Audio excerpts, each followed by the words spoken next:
Election నేను ఒక మాట చెప్పాను, సమిక్షేమం, అభివృద్ధి, సుపరిపాలన ఈ మూడు నాందిగా పెట్టుకొని మళ్ళీ ఇచ్చేస్తామని చెప్పాం. ఆ రోజు రూలింగ్ పార్టీలో ఉన్నటువంటి పార్టీ చేయలేమని మాట్లాడితే నేను నిర్దిష్టమైన విధానంతో సూపర్ 6 తీసుకొచ్చాను. సూపర్ 6ని సూపర్ హిట్ చేశాం. పోర్ట్లు, ఇవన్నీ కూడా నెంబర్ 1 సమిక్షేమం. ఆ సమిక్షేమం చేసినప్పుడు కూడా మాకు చాలా సమస్యలు ఉన్నాయి. ఒక పక్క అభివృద్ధికి నిధులు లేవు, అప్పటికే ఆస్తులు తాకట్టు పెట్టి భవిష్యత్ ఆదాయాన్ని కూడా తాకట్టు పెట్టి అప్పులు చేసిన సందర్భం. క్యాపిటల్ ఎక్స్పెండిచర్ బాగా తగ్గించేశారు.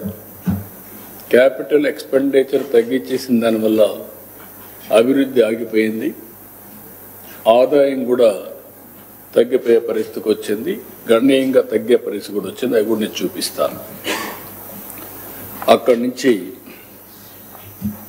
ప్రతి ఒక్క నిమిషం కష్టపడ్డాం, ప్రతి ఒక్క గంట కష్టపడ్డాం. 18 నెలలుగా అన్ని వ్యవస్థల్ని జవాబుదారీగా చేస్తూనే ముందుకు పోయాం. అందుకే మీరు చూస్తే ఒక పక్క సమిక్షేమం సూపర్ హిట్ చేసాం, సూపర్ 6ని.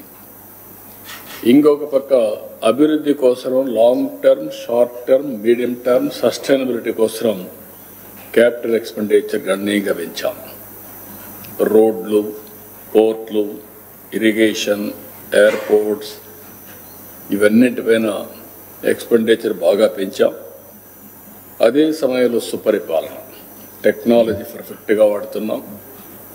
ఈరోజు మీరు చూస్తే వాట్సాప్ గవర్నెన్స్లో సర్వీసెస్ అన్ని ప్రొవైడ్ చేసే ఏకైక గవర్నమెంట్ ఆంధ్రప్రదేశ్ గవర్నమెంట్. ఎవరు ఆఫీస్కి వచ్చే పని లేదు.